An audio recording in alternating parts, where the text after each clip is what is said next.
Praise the lord. దేవుని నామకి స్తోత్రములు కలుగునుగాక. దేవుని బిడ్డలారా, దేవుని వాక్యాన్ని మనం ధ్యానించుకుందాం. 147వ దావీదు కీర్తన 2-3 వచనాలు చదువుకుందాం. యెహోవాయే యెరూషలేమును కట్టువాడు, చెదరిన ఇశ్రాయేలీయులను పోగు చేయువాడు, గుండె చెదిరిన వారిని ఆయన బాగు చేయువాడు, వారి గాయములు కట్టువాడు. దేవుని నామనికి స్తోత్రములు కలుగునుగాక.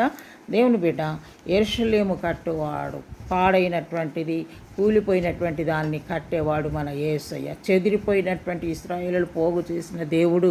నీ కుటుంబం కూడా చెదిరిపోయిందేమో దేవుని బిడ్డ. ఒక్కొక్కరు ఒక్కొక్క వైపు వెళ్ళారేమో, భార్యాభర్తలు విడిపోతున్నారేమో, అలాగే తల్లిదండ్రులకు పిల్లలకు తల్లిదండ్రులు దూరం అయిపోతున్నారేమో, చెల్లా చెదరైతుందేమో. సైతానుడు ఆ విధంగా నీ కుటుంబంలో నెమ్మది, శాంతి, సమాధానం లేకుండా చేసి ఉన్నాడేమో. కానీ ఈ దినము, ఈ క్షణము ప్రభు నీతో మాట్లాడుతున్నాడు.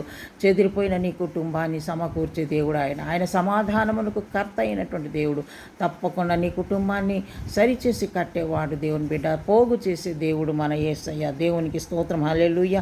గుండె చెదిరిన వారిని ఆయన బాగు చేసే దేవుడు. మనుషులు మాటల ద్వారా నీ గుండెను గాయపరిచేన్నారేమో దేవుని బిడ్డ. దేవుని మాటలు నువ్వు జ్ఞాపకం చేసుకో. చెదిరిపోయిన నీ కుటుంబాన్ని, చెదిరిపోయిన సంఘాన్ని దేవుడు కట్టేవాడు. చెదిరిపోయిన నీ ఆరోగ్యాన్ని బాగు చేసే దేవుడు మన యేసయ్య. గుండెను బాగు చేసే దేవుడు. గుండెలో నెమ్మది, సమాధానం లేకుండా, నీ హృదయంలో నెమ్మది, సమాధానం లేకుండా సైతానుడు చేసి ఉండడం. కానీ నీ దేవుని సన్నిధిలో నువ్వు దేవుని వైపు తిరిగి చూడు. తప్పకుండా దేవుని హృదయంలో నెమ్మదిని, శాంతిని, సమాధానాన్ని ఆయన అనుగ్రహించే దేవుడు. దేవుని నామనికి స్తోత్రం, హల్లెలూయా.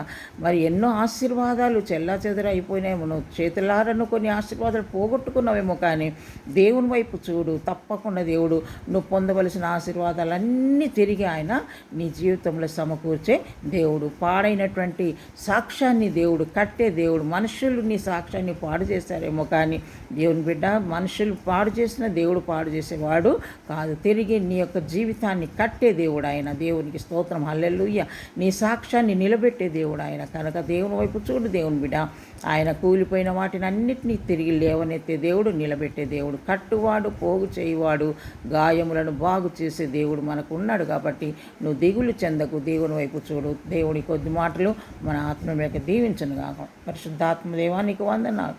ఎంతమంది అయితే ప్రభువా గాయపరచబడి నాయన హృదయాలు నలిగిపోయి, నాయన కుటుంబాలు చెదిరిపోయి, నాయన అనేక రకాలుగా బాధపడుతున్నారు, వాళ్ళందరినీ నీ పాసను జ్ఞాపకం చేస్తున్నారు. అందరినీ దీవించి, బలపరిచి, ధైర్యపరిచి, నీ కృపలో వర్ధిల్లింపజేయమని, వారి గాయాలు కట్టుమని యేసు నామములో ప్రార్థిస్తున్నాం తండ్రి. ఆమేన్. Praise the Lord. God bless you.